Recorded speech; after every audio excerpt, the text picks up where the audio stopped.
I want to share with you a story that I read this week from the teachings of a rabbi named Rabbi Yisrael Abargel. It's a story that took place on a bus in Israel. A man named Elishai is sitting in the chair. Elishai is an individual who works with immigrant youth, kids that come in from different countries to Israel. Many of them don't have the background, weren't given a Jewish education, and he works with them to teach them about their customs and our traditions and our religion, and inspiring them, encouraging them. And he's sitting on the bus, and the bus stops, and there's one open seat next to him, and a rabbi comes on. This rabbi looks regal, a long coat, beard. And they sit down, and the rabbi starts to engage Elishai in conversation. And he starts telling him, Elishai says, "Tell me about yourself." And the rabbi starts explaining him. And the rabbi's so impressive. He's a judge on a rabbinical court, a man of stature, scholarship, warmth. And he's so taken by this rabbi. Such character. And the rabbi says, "What are you doing?" And he goes, "Well, I help the immigrants, the youth that come in to learn about our heritage." The rabbi goes, "I want to tell you such incredibly important work that you're doing." He goes, "No, I know." He goes, "Let me explain to you." He says, as a kid growing up, the rabbi says, my parents survived the Holocaust. And the Holocaust took them for everything emotionally. And they didn't really have any emotional capital left for me. And so as a kid, I grew up on the streets. And I wasn't a great kid. And I got in trouble a lot. In fact, my friends called me the criminal. And right next to my house was a soccer field. And we played soccer every day. That's what we did. And right next to the soccer field, not too far, was a synagogue, was a shul. And many times, the soccer ball would end up in the shul. One time, it was a Shabbat. We're playing soccer. And I kicked the ball. And the ball went far. And it was heading towards the shul. But at the same moment that ball was heading there, the rabbi of the shul had walked outside, and the ball hit him in the head, knocked off his hat. And my friends were rolling. We don't care about rabbis. They were rolling. And I fearlessly crossed the street to get the ball. And I saw the rabbi. I said, "Rabbi, you all right? You want to join the game?" The rabbi looked at me and said, "Where are your parents?" I was 15, he told me. "Where are your parents?" I told the rabbi, "My parents are gone." The rabbi looked at me, and he looked closely at me. And he said, "You're hungry?" And I said, "Yeah, I am." He goes, "Follow me." I followed the rabbi back to his small little apartment, where him and his wife were about to start their Shabbat meal. And they made a seat for me, and I started to eat and eat and eat, and I only realized afterwards that I ate most of their portion too.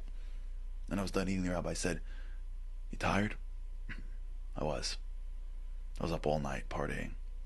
I said, "Yeah, I am." He brought me to his room and he put me in his bed.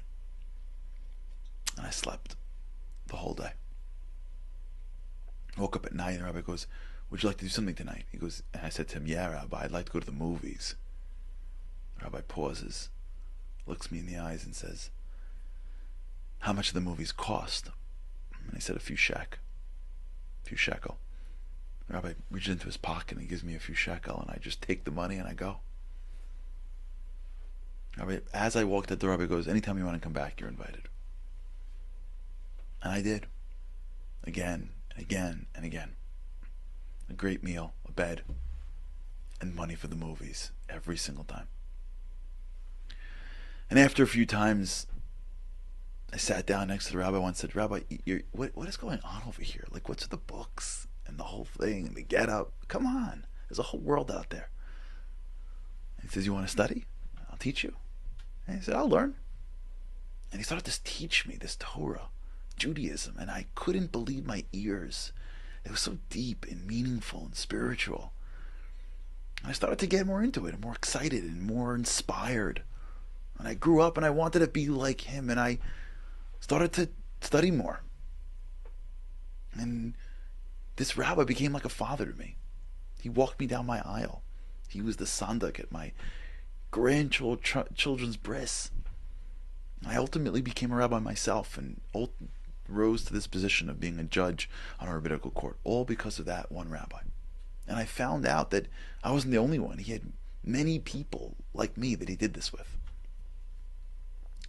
So, son, this rabbi tells Elishai, keep on doing it.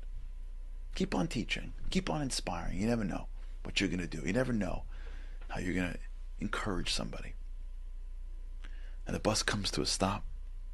And the rabbi goes, this is my stop. And he gets up on the chair and walks down. And as he walks down, Elishai leans over and goes, wait, rabbi. He goes, what? He goes, what's the name of the rabbi? Who is the rabbi? He goes, oh, the rabbi that helped me? His name was Rav Ovadia Yosef. Ovadia Yosef was the greatest rabbi of the generation. I was so inspired by this story. Because we think that Rav Ovadia Yosef was the greatest rabbi because he was the smartest. Or because he had an incredible memory. Or because he had an incredible work ethic. Maybe. But you know why he was the greatest rabbi? Maybe it was because he had the greatest heart. Or maybe it was because he was doing the thing that we all should be doing. You see, we're walking into Tisha B'av right now. And Tisha B'av is the time when we remember the destruction of the temple. Now, what that means is more than a building that burnt down. The destruction of the temple is the moment in which godliness, as we can see it revealed, the divine presence was moved to a place where it's hidden. The temple represented a time where we saw the revealed energy of God. Where the spiritual world flowed much differently. And now we're living in darkness. Now we're living in a world where the righteous suffer. We're living in a world where we can't find God so easily. We're living in a world where things don't make sense. We're living in a world where it's dark. We don't have the light of God around us. We're mourning that. But remember, the light of God doesn't just apply to the world.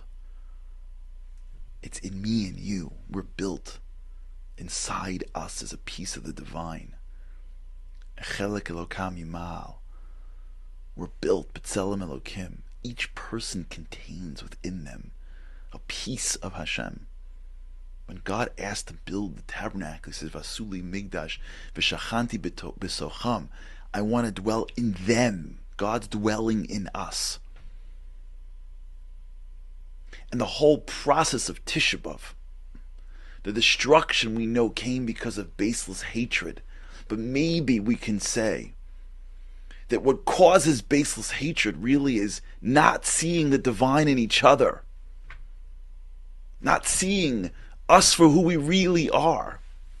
We're sending away the divine light because we're not seeing it in each other. We're causing destruction because hatred is the proof that I don't see the greatness in you. If I have baseless hatred to somebody else, it means that for that person, I couldn't see the divine light in them. And so that lack of seeing it in each other could lead to the destruction of a temple that held the divine light in the world. And going into this day, maybe that's what we need to work on. Rav Ovadia was one of the greatest, not just because he had the greatest mind, because he had the greatest eyes. He saw the greatness in people. That wasn't a 15-year-old kid kicking a soccer ball. That was a kid starving for something deep. He believed in him. He believed in everybody. That's the measure of a leader. That's the story of Tisha B'av. God says, be that guy, be that woman. See the greatness in each other. See the light, my light in each other. And maybe we can think about that on the way in this year. That if we just saw the greatness in the people that were even around us, forget the whole world. If we just looked a little closer and searched for the divineness in each person, believed in the potential and the greatness in each other, who knows what that can bring to the world? Who knows if God will look down and say, you finally got it. Because when you search for me in each other, I'll reveal me everywhere else.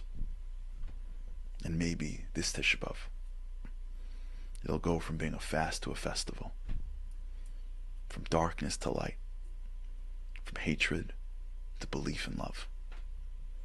And each of us can take our own candles and light the candles in each other.